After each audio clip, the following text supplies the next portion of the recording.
स्वागत दोस्तों, आगे चैनल से के साथ किसान मोदी मचल के सबसे पहले सबसे आपको बताएंगे दोस्तों, भारतीय जनता पार्टी के उप मुख्यमंत्री के खिलाफ विरोध इतना ज्यादा शुरू हो गया कि सड़कों पर लोग भारी संख्या में मैदान में उतर आए हैं। बताएंगे कौन से राज्य के अंदर विरोध इस तरीके का देखने को मिला है दोस्तों। वहीं पर मुस्लिम समाज के लोगों के आरक्षण के लिए कांग्रेस पार्टी एक से बढ़कर एक वकील कोर्ट के अंदर उतारने जा रही है। बताएंगे कौन से राज्य से ये बड़ी अपडेट सामने आ रही है दोस्तों। इसी के साथ में चलेंगे एक और बड़ी अपडेट जहां पर हरियाणा के 2024 के चुनाव को लेकर कांग्रेस पार्टी ने पूरे डेटा के साथ में बताया है कि किस तरीके से चुनाव में भारी गड़बड़ियां की गई है दोस्तों। डिटेल में जानकारी तक पहुंचाएंगे। इसी के साथ में चलेंगे एक और बड़ी अपडेट जहां पर नरेंद्र मोदी को लेकर परीक्षा पर चर्चा को लेकर कई सारे सवाल उठने लगे हैं दोस्तों। एक एक करके चलेंगे आज की सारी बड़ी अपडेट। लेकिन उससे पहले अगर आप भी मानते हैं कि मणिपुर के अंदर शांति स्थापित करने के प्रयास में पूरी तरीके से अमित शाह फेल है और मणिपुर के अंदर शांति तभी आ सकती है जब नई सरकार बने और कांग्रेस पार्टी का कोई मुख्यमंत्री जिम्मेदारी संभाले, तो इस वीडियो को लाइक करके लाल बटन दबाकर चैनल को सब्सक्राइब करके बेल आइकन दबाकर कमेंट बॉक्स में अपनी राय जरूर लेकर ज्यादा से ज्यादा वीडियो को शेयर कीजिएगा। चलते हैं सबसे पहले सबसे बड़ी ब्रेकिंग न्यूज अपडेट की तरफ, जहां पर मणिपुर के अंदर भारतीय जनता पार्टी ने अपने अगले उप मुख्यमंत्री का ऐलान कर दिया दोस्तों। और बीजेपी के उप मुख्यमंत्री के तौर पर कुकी समुदाय से आने वाले नेता ने शपथ लिया। और जैसे ही ये खबर सामने आती है कि कुकी समुदाय से आने वाले नेमचा किपगेन ने शपथ लिया है, यानी भारतीय जनता पार्टी की कुकी समुदाय से आने वाली महिला नेत्री ने उप मुख्यमंत्री पोस्ट पर शपथ लिया है, तो उसके बाद कुकी समाज के लोगों ने जोरदार तरीके का विरोध किया दोस्तों। मणिपुर से यह तस्वीरें सामने आई है। चूरा चांदपुर जिले के अंदर नई सरकार के खिलाफ 5 कुकी विधायकों के सरकार में शामिल होने को लेकर कुकी समुदाय के लोगों ने जोरदार तरीके का विरोध किया, रैलियां निकाली और हजारों की संख्या में लोग सड़कों पर आक्रोश व्यक्त करते हुए नजर आए। मणिपुर के अंदर आज पूरे मणिपुर में बंद का ऐलान किया गया था दोस्तों। और कुकी समुदाय के लोग इसलिए विरोध कर रहे हैं क्योंकि उनका कहना है कि जो सरकार गठन किया जा रहा है उस सरकार से उनको काफी कम उम्मीद है, क्योंकि पिछली बार ये सारे के सारे विधायक जो भी मंत्री बने हैं वो इस सरकार का हिस्सा हुआ करते थे। और यहाँ तक कि उप मुख्यमंत्री के तौर पर कुकी समुदाय से आने वाले बीजेपी की महिला नेत्री नेमचा किपगेन भी पिछली सरकार में हिस्सा हुआ करती थी, यानी पिछली सरकार में भी मंत्री के तौर पर इन्होंने काम किया था जब कुकी समुदाय के प्रति हिंसा पूरे राज्य के अंदर फैल गया था दोस्तों, जिस कारण से मैतई और कुकी समुदाय के बीच में विवाद इतना ज्यादा बढ़ गया कि मणिपुर के अंदर हालात खराब हो गए। और अब नेमचा किपगेन का विरोध किया जा रहा है कि उनको उप मुख्यमंत्री बनाकर बीजेपी कुकी समुदाय के लोगों के घाव पर नमक छिड़कने की कोशिश कर रही है। और यही बड़ा कारण है कि भारी संख्या में लोग मैदान में उतरकर आंदोलन कर रहे हैं। हालांकि नेशनल मीडिया में ये सारी खबरें नहीं छप रही है दोस्तों, लेकिन हकीकत यह है कि मणिपुर के अंदर अमित शाह की रणनीति एक बार फिर से फेल होती हुई नजर आने लगी है। आप लोग अपनी राय जरूर लिखकर बताएगा। चलते हैं एक और अपडेट की तरफ, जिसमें हरियाणा चुनाव 2024 को लेकर सवाल खड़ा हुआ है दोस्तों। खबर यह है कि कंसर्न सिटीजन फोरम ने मतदाता सूची में भारी गड़बड़ी का दावा किया है दोस्तों। कई सीटों पर संदिग्ध वोटर की संख्या जीत के अंतर से ज्यादा बताई जा रही है। यमुनानगर के अंदर 29,500 संदिग्ध एंट्री बनाम 22,512 का अंतर नजर आया है, यानी टोटल संदिग्ध वोटर यमुनानगर के अंदर तकरीबन 29,500 के आसपास थे और जीत का जो अंतर था वो 22,000 के आसपास का था, यानी संदिग्ध वोटर से कम संख्या में जीत और हार तय हुआ था। इसी तरीके से दादरी सीट की बात करें तो तकरीबन 34,000 के आसपास संदिग्ध मतदाता थे और केवल 2300 वोटों से यहां पर जीत और हार का अंतर तय हुआ था। डुप्लीकेट नाम, उम्र और वैवाहिक स्थिति के अंतर्गत पाए जाने वाले असंगतियों को लेकर एनजीओ की ओर से यानी कंसर्न सिटीजन फोरम ने मतदाता सूची में भारी गड़बड़ी का दावा किया है। कई सीटों पर संदिग्ध वोटर की संख्या को लेकर जानकारी दी गई है दोस्तों। ऐसे कई तरीके के उदाहरण दिए गए हैं, जैसे हाउस नंबर 0 के नाम से कई जगह पर लोगों के नाम है दोस्तों, यानी घर का एड्रेस भी गलत है। और 2 करोड़ के आसपास टोटल मतदाताओं में से लगभग 10 लाख के आसपास 10,40,000 के आसपास मतदाता डुप्लीकेट पाए गए हैं हरियाणा में। और इरेगुलर जो वोटर्स हैं वो लगभग 25 लाख के आसपास है और बल्क जो वोटर है वो 21 लाख के आसपास है। बाकी मार्जिन की बात करें, मार्जिन ऑफ डिफीट जो 22,000 का रहा है सीट पर, उस सीट पर तकरीबन 29,000 के आसपास संदिग्ध मतदाता पाए गए हैं। तो ऐसे हर सीट को लेकर एनालिसिस किया जा रहा है, एक एक सीट के हिसाब से स्थिति को स्पष्ट किया जा रहा है। तो पता चल रहा है कि कहीं ना कहीं संदिग्ध मतदाताओं की संख्या से कम के अंतर में चुनाव तय हुआ है। तो आखिर कैसे माना जाए कि चुनाव एकदम निष्पक्ष तरीके से कराया गया, ये एक बड़ा सवाल है दोस्तों, जिस पर डिटेल में रिपोर्टिंग दी जा रही है, रिपोर्ट दिया जा रहा है। अगर आप भी मानते हैं कि इस तरीके की रिपोर्टें लगातार हर विधानसभा सीट को लेकर आनी चाहिए और जो भी विपक्ष का नेता चुनाव में हारा है उसको इस तरीके की रिपोर्ट तैयार करनी चाहिए और चुनाव आयोग के सामने जब एक के बाद एक रिपोर्ट देंगे और पूरे सर्वे के साथ रिपोर्ट थमाएंगे, तब चुनाव आयोग इस मामले पर कहीं ना कहीं कोई ना कोई एक्शन लेगा। वरना सुप्रीम कोर्ट के अंदर दस्तावेज जमा करके इलेक्शन कमीशन ऑफ इंडिया कोई एक्शन नहीं ले रहा, ये बताकर चुनाव आयोग के ऊपर कार्रवाई करवाई जा सकती है। राहुल गांधी ने अलग अलग संसदीय सीट को लेकर अब सीटें कैसे बीजेपी ने जीती है दोस्तों, इसका एक पैटर्न निकालना शुरू कर दिया है। आप लोग अपनी राय जरूर लिखकर बताएगा। चलते हैं एक और बड़ी अपडेट की तरफ, जहां पर परीक्षा पर चर्चा को लेकर नरेंद्र मोदी की ओर से एक कार्यक्रम का आयोजन किया गया दोस्तों। इस कार्यक्रम में प्रधानमंत्री नरेंद्र मोदी परीक्षा पर चर्चा करने के लिए बच्चों से बातें कर रहे हैं। बड़ी बात यह है कि नरेंद्र मोदी इस दौरान बच्चों से चर्चा तो कर रहे हैं, लेकिन बच्चों ने असम का गमछा पहना हुआ है, जो असम का एक परिधान है, कपड़ा है। और असम में अप्रैल मई के अंदर चुनाव होने वाले हैं दोस्तों। नरेंद्र मोदी यहाँ पर परीक्षा पर चर्चा के दौरान भी बच्चों को असम का गमछा पहनाकर कहीं ना कहीं असम के लोगों के बीच मैसेज भेजने की कोशिश कर रहे हैं कि उनको असम के कल्चर के बारे में बहुत ज्यादा चिंता रहती है। असम के कल्चर को लगातार लगातार प्रमोट करते रहते हैं इस तरीके का दावा करने के लिए। बच्चों को भी उन्होंने कहीं ना कहीं अपने चुनाव प्रचार के लिए इस्तेमाल करने की कोशिश की है। अगर आप भी मानते हैं दोस्तों कि असम के अंदर चुनाव है तो असम का गमछा पहनाया गया है। अगर किसी और राज्य में चुनाव होते तो नरेंद्र मोदी शायद यही करते। इसीलिए प्रधानमंत्री नरेंद्र मोदी के किसी भी कार्यक्रम को लेकर लोगों के मन में शंकाएं होती है कि कहीं ना कहीं इसमें भी चुनाव प्रचार करते हुए नजर आएंगे और यहाँ पर भी खुलकर चुनाव प्रचार देखने को मिल रहा है। आप लोग अपनी राय जरूर लिखा जाएगा। साथ साथ कांग्रेस पार्टी की सरकार ने फैसला लिया है कि वो पूरे सबूत के साथ में सुप्रीम कोर्ट का दरवाजा खटखटाएंगे और ये सुनिश्चित करेंगे कि मुस्लिम समाज के लोगों को तेलंगाना के अंदर 4% का रिजर्वेशन मिलना चाहिए और रिजर्वेशन की पॉलिसी पर पूरी तरीके से अडिग रहकर आगे बढ़ना है। कांग्रेस ने यह तय किया है। तेलंगाना के कांग्रेस पार्टी के मुख्यमंत्री रेवंत रेड्डी ने कहा कि हमारी सरकार ने एक पूरा का पूरा डेटा तैयार किया है, यानी जातीय जनगणना कराया गया था। उस आधार पर जो आंकड़े हम लोगों ने जुटाए हैं उस आंकड़े के आधार पर हम लोग मुस्लिम समाज के लोगों को 4% का रिजर्वेशन दिलवाएंगे और सुप्रीम कोर्ट के अंदर ये रिजर्वेशन ना रुके इसके लिए हम सुप्रीम कोर्ट में अपने वकीलों को भेजेंगे, पूरे डेटा के साथ में भेजेंगे और ये सारा डेटा सुप्रीम कोर्ट के जजों के सामने पेश किया जाएगा। बताया जाएगा कि सरकार ने करोड़ों रुपए खर्च करके ये जो आंकड़े जुटाए हैं उस आंकड़े के आधार पर ही ये सुनिश्चित किया जाएगा कि ज्यादा से ज्यादा मुस्लिम समाज के लोगों को रिजर्वेशन मिले और पूरा का पूरा डेटा सुप्रीम कोर्ट के अंदर देंगे तो फिर सुप्रीम कोर्ट में किसी भी बात पर रोक नहीं लगेगी। दोस्तों अमूमन ऐसा होता है कि नाम के लिए यानी केवल दिखाने के लिए मुस्लिम समाज के लोगों को रिजर्वेशन दे दिया जाता है, उसके बाद सुप्रीम कोर्ट के अंदर मामला अटक जाता है। तो कांग्रेस की सरकार ने कहा कि वो पहले वकीलों को भेजकर ये सुनिश्चित करेंगे कि सुप्रीम कोर्ट के अंदर मामला ना रुके और रिजर्वेशन दिया जाए। 4% के आसपास रिजर्वेशन को लेकर नीति बनाई जा रही है। तेलंगाना में तकरीबन 15% के आसपास मुस्लिम आबादी है। दोस्तों आप लोग अपनी राय जरूर लिखकर बताएगा इस तरीके के कांग्रेस पार्टी सरकार के फैसले के बारे में। साथ साथ चलते हैं एक और बड़ी अपडेट तरफ, जहां पर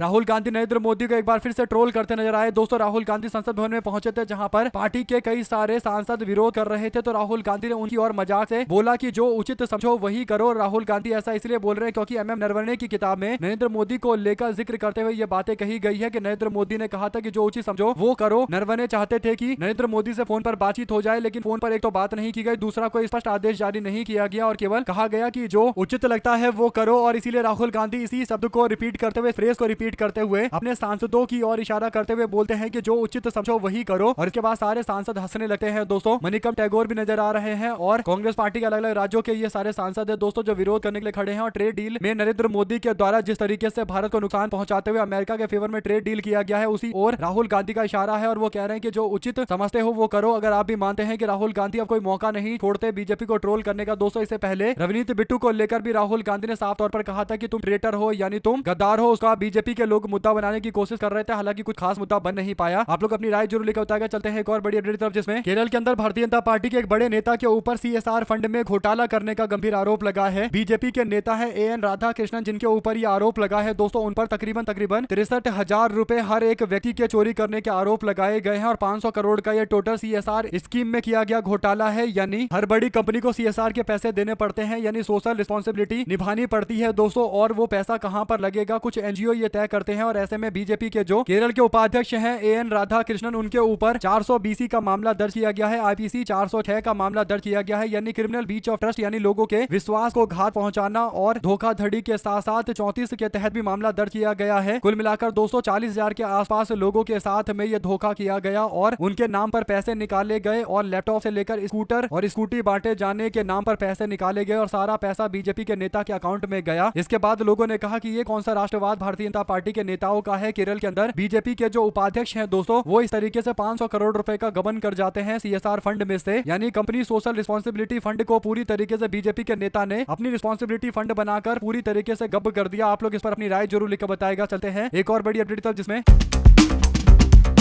बीते दिन राहुल गांधी की एक तस्वीर सामने आती है। दोस्तों इस तस्वीर में राहुल गांधी प्रियंका गांधी के साथ में हरियाणा कांग्रेस के नेता भूपेंद्र सिंह हुड्डा और बादली के विधायक कुलदीप वत्स के साथ में मौजूद है। मौका है हरियाणा बजट से पहले हर साल भूपेंद्र सिंह हुड्डा द्वारा दिए जाने वाले लंच के कार्यक्रम का और हुड्डा साहब अपने इस लंच के कार्यक्रम के लिए देश भर के अंदर मशहूर माने जाते हैं दोस्तों, यानी देश भर के अंदर उनको इसके लिए जाना जाता है। और राहुल गांधी खुद यहाँ पर मौजूद है, साथ में भूपेंद्र सिंह हुड्डा भी मौजूद है दोस्तों और दीपेंद्र हुड्डा भी है, प्रियंका गांधी भी है। राहुल गांधी और प्रियंका गांधी लंच में शायद पहली बार यहाँ पर शिरकत कर रहे हैं, लेकिन हरियाणा के अंदर बजट सेशन से पहले हर बार ऐसा किया जाता है। तो राहुल गांधी आकर एक तरीके से हरियाणा कांग्रेस के नेताओं को बता रहे हैं कि वो हरियाणा कांग्रेस के लोगों के साथ में पूरी तरीके से मजबूती के साथ खड़े हैं। इससे पहले राहुल गांधी ने जितने भी जिला अध्यक्ष हैं हरियाणा के उनसे एक स्पेशल बैठक की थी कुरुक्षेत्र में और उनसे साफ तौर पर कहा था कि आप लोग हमारे परिवार का हिस्सा है, कांग्रेस परिवार का हिस्सा है। और इसीलिए जिला अध्यक्षों के बीच में पहुंचने का ये तरीका राहुल गांधी ने ढूंढा है दोस्तों, जिसकी तारीफ भी काफी हो रही है। आप लोग अपनी राय जरूर लिखकर बताएगा। चलते हैं एक और बड़ी अपडेट की तरफ, जिसमें नसीरुद्दीन शाह और आनंद तेलतुंबडे वनडे के कार्यक्रम को रद्द किए जाने को लेकर अब कई सारे सवाल खड़े होते हैं दोस्तों। दरअसल हमारे समाज के अंदर असहमतियां और आलोचनात्मक विचारों के लिए अब क्या कोई स्थान नहीं बचा है? ऐसा सवाल इसलिए है क्योंकि मशहूर सामाजिक चिंतक और लेखक और विद्वान आनंद तेलतुनबड़े की एक पुस्तक में आयोजित कार्यक्रम के रद्द होने से जुड़ी हुई है। आनंद तेलतुनबड़े की किताब the cells and the soul a prison memoir में मुंबई के मशहूर काला घोड़ा कला महोत्सव की चर्चा की गई है। आपको बता दें कि इस कार्यक्रम में कई सारे मामले पर चर्चा होने वाली थी दोस्तों, लेकिन बाद में पता चलता है कि इनके कार्यक्रम को रोक दिया गया है और कार्यक्रम के आयोजकों का कहना था कि आयोजन स्थल पर दबाव और संभावित कानून व्यवस्था संबंधित आशंकाओं का हवाला देकर कार्यक्रम को अंतिम समय में रद्द कर दिया गया। हालांकि आयोजकों का कहना है कि यह निर्णय उन्होंने मजबूरी में लिया है, वरना उनका ऐसा करने का कोई विचार नहीं था। आनंद तेलतुनबड़े समकालीन भारत के विचारक और असहमतियों के साथ साथ आलोचनात्मक रवैया रखते हैं दोस्तों। ऐसे में अगर कोई व्यक्ति किसी सरकार की आलोचना करता है तो क्या उसको अपना कार्यक्रम करने की इजाजत नहीं मिलनी चाहिए? भारत के अंदर तरीके के विचार वाले लोगों को सराहा जाना चाहिए, लेकिन यहाँ पर तो एक अलग ही तरीके का मामला देखने को मिल रहा है। अगर आप भी मानते हैं कि जब से बीजेपी की सरकार बनी है तब से नसीरुद्दीन शाह को जानबूझकर टारगेट किया जाता है और किसी भी कार्यक्रम में वो जाते हैं तो उससे पहले जरूर कुछ ना कुछ बवाल होता है दोस्तों, और यहाँ पर भी उनका कार्यक्रम नहीं होने दिया गया। आप लोग इस पर अपनी राय जरूर लिखकर बताएगा। इसके इतर अगर आप लोग की कुछ और राय है तब भी लिखेगा। चलते हैं एक और अपडेट की तरफ, जहाँ पर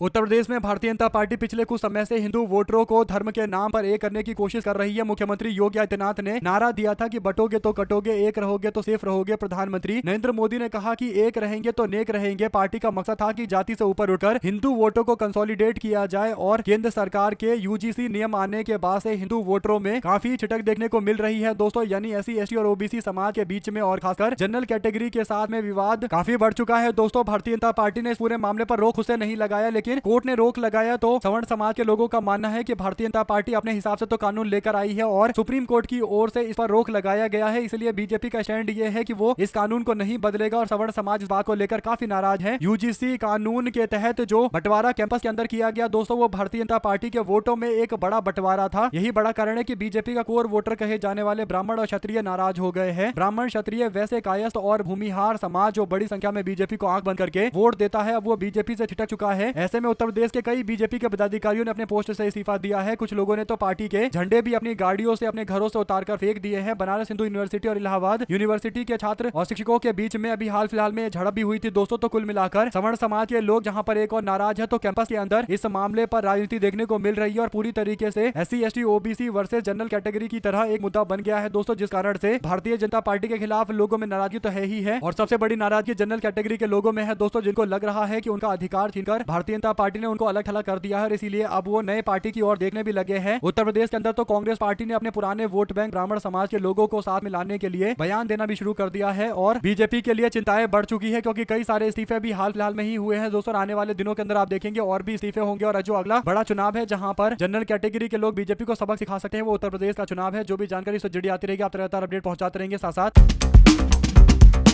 बिहार के विधानसभा चुनाव रद्द करने और फिर से चुनाव कराने की मांग को लेकर प्रशांत किशोर की जन स्वराज पार्टी ने याचिका दायर की थी सुप्रीम कोर्ट के अंदर और सुप्रीम कोर्ट ने सुनवाई की। सुप्रीम कोर्ट ने पार्टी से पूछा कि आपकी राजनीतिक पार्टी को कुल कितने वोट मिले। लोगों ने तो आपकी पार्टी को नकार दिया और फिर आप लोकप्रियता हासिल करने के लिए न्यायिक मंच का इस्तेमाल कर रहे हैं, यानी पॉपुलैरिटी प्राप्त करने के लिए आप यहाँ पर आए हैं। कोर्ट का ऐसा मानना इसलिए है क्योंकि प्रशांत किशोर की पार्टी जन स्वराज चुनाव लड़ी थी, लेकिन उनको 1-2% या 3% के आसपास वोट मिला था दोस्तों। और ऐसे में पार्टी गई है सुप्रीम कोर्ट का दरवाजा खटखटाने के लिए, ये बोलते हुए कि वोट के लिए लोगों के पास पैसे पहुंचाए गए थे। ये प्रशांत किशोर ने सब कुछ कोर्ट के सामने अपनी पार्टी की ओर से रखा है दोस्तों और मांग की है कि 10,000 रुपए देकर जो वोट खरीदे गए, तो चुनाव पूरी तरीके से इलीगल तरीके से हुआ और इसीलिए इस चुनाव को मान्यता नहीं दी जानी चाहिए। हालांकि कोर्ट ने कहा कि हम इस पर आगे सुनवाई नहीं कर सकते क्योंकि आपकी पार्टी को केवल 3% वोट मिले और आप यहाँ पर लोकप्रियता हासिल करने के लिए आ गए हैं। चीफ जस्टिस ऑफ इंडिया ने कहा कि मुख्य बात यह है कि आपने रिट याचिका में पूरे बिहार का चुनाव रद्द करने की मांग की है। इस पर वकील का कहना है कि जिस राज्य का घाटा बहुत हो वहां पर ऐसी योजना अचानक से घोषित की गई। चीफ जस्टिस ऑफ इंडिया ने चुनाव को रद्द करने की बात को ठुकरा दिया दोस्तों। चीफ जस्टिस ऑफ इंडिया बोले, कहा आपको कितने वोट मिले। इसके बाद कहीं ना कहीं चीफ जस्टिस ऑफ इंडिया ने इस पूरे मामले पर जन स्वराज पार्टी को जमकर ट्रोल कर दिया दोस्तों। लेकिन सबसे बड़ी बात यह है कि अगर चुनाव के अंदर धांधली हुई है और धांधली इस वजह से हुई है क्योंकि एक राज्य जहां पर राज्य का घाटा इतना तगड़ा है, उस राज्य के अंदर एक नई तरीके की योजना लेकर आई जाती है केवल चुनाव जीतने के लिए और महिलाओं के अकाउंट में 10,000 रुपए दिए जाते हैं, तो ये तो इलीगल तरीका है। इस पर रोक लगना चाहिए, वरना देश के अंदर इसी तरीके से पैसे बढ़ते चले जाएंगे और देश के अंदर इसी तरीके से चुनाव एक तरफा शिफ्ट होता चला जाएगा। अगर आप भी मानते हैं दोस्तों कि रेवड़ी कल्चर देश के अंदर बंद होना चाहिए और असली मुद्दों पर सड़क बिजली पानी पर वोट होना चाहिए, चुनाव होना चाहिए, इससे देश का भला होगा, वरना तो हिंदू मुस्लिम की राजनीति चलती रहेगी। देश के अंदर जाति और धर्म की राजनीति के कारण देश पहले से ही बर्बाद है। उसके बाद फ्री बीज यानी जमकर रेवड़ियां बांटकर चुनाव कैसे भी आसानी से जीत लिया जाएगा और हमेशा हमेशा सत्ता में बने रहेंगे, कुछ जनता को देकर और कुछ खुद लूट कर पूरी तरीके से सरकार को तबाह कर देंगे। इसीलिए जरूरी है कि असली मुद्दों के इर्द गिर्द चुनाव होना चाहिए। लोग क्या मानते हैं दोस्तों, क्या जो याचिका रद्द की गई है सही किया गया है या गलत किया गया है? इसी के साथ में बारामती के अंदर हुए हादसे में डिप्टी सीएम अजित पवार के निधन के बाद एनसीपी शरद पवार गुट और अजित पवार गुट के बीच में लगातार मर्जर को लेकर चर्चा चल रही है। दोस्तों इन्हीं अटकलों के बीच में एनसीपी एसपी के नेता और विधायक रोहित पवार ने भी एक बयान दिया है। दोस्तों उन्होंने मीडिया से कहा कि इस मुद्दे पर अंतिम और आधिकारिक बयान खुद उप मुख्यमंत्री सुनेत्रा पवार स्वयं देंगी। उन्होंने कहा कि शोक की निर्धारित अवधि समाप्त होने के बाद इस संवेदनशील विषय पर सार्वजनिक चर्चा होगी। मीडिया से बात के दौरान उन्होंने कहा कि 13 दिन का शोक बीत जाने दीजिए, उसके बाद सुनेत्रा काकी स्वयं इस मामले पर बोलेंगी और बताएंगे कि आगे क्या कदम उठाया जाएगा, यानी क्या दोनों पार्टियां साथ में आएंगी या फिर दोनों पार्टियां अलग अलग रहेंगी। रोहित पवार ने यह भी कहा कि 28 जनवरी को पवार के निधन के बाद परिवार और पार्टी के लिए यह समय भावनात्मक रूप से काफी कठिन है। उन्होंने कहा कि हमारा परिवार पूरी तरीके से उभरने की कोशिश कर रहा है, ये दुख की घड़ी है और अभी शोक चल रहा है, इसलिए इन बारे में भी कोई चर्चा नहीं हो रही है, यानी पार्टी के मर्जर को लेकर कोई चर्चा नहीं हुई है। हालांकि दोस्तों अगर शोक चल रहा था तो फिर आनंद फानंद में सुनेत्रा पवार से शपथ क्यों दिलवाया गया, यानी सुनेत्रा पवार को शपथ लेने के लिए किसने बोला? सबको पता है कि एनसीपी अजित पवार ग्रुप में आपसी टसल चल रहा है कि कौन पार्टी को कंट्रोल करेगा और इसी कंट्रोल करने के चक्कर में पूरी तरीके से आपस में मतभेद इन सबके उभरता हुआ दिखाई देने लगा है। और शरद पवार ने माना था कि जल्दबाजी में फैसला लिया गया बिना परिवार को बताए हुए और सुनेत्रा पवार एनसीपी अजित पवार गुट पर कंट्रोल करना जरूर चाहती है, लेकिन क्या वो कर पाएंगी ये बड़ा सवाल है, क्योंकि एनसीपी अजित पवार ग्रुप में पहले से ही कई सारे वरिष्ठ नेता हैं दोस्तों जो कभी नहीं चाहेंगे कि राजनीति का ज्यादा अनुभव नहीं ले पाई नेत्री यानी सुनेत्रा पवार उनसे आगे निकल जाए, उप मुख्यमंत्री बन जाए। इसीलिए लोग कोशिश कर रहे होंगे कि उप मुख्यमंत्री का पोस्ट उनको मिलना चाहिए। कुछ विधायकों के साथ में जरूर बातचीत अंदर खाने चल रही होगी। अभी तो काफी संघर्ष होने वाला है पूरे एनसीपी गुट के अंदर, ये तो बहुत शुरुआत के दिन है। साथ साथ दोस्तों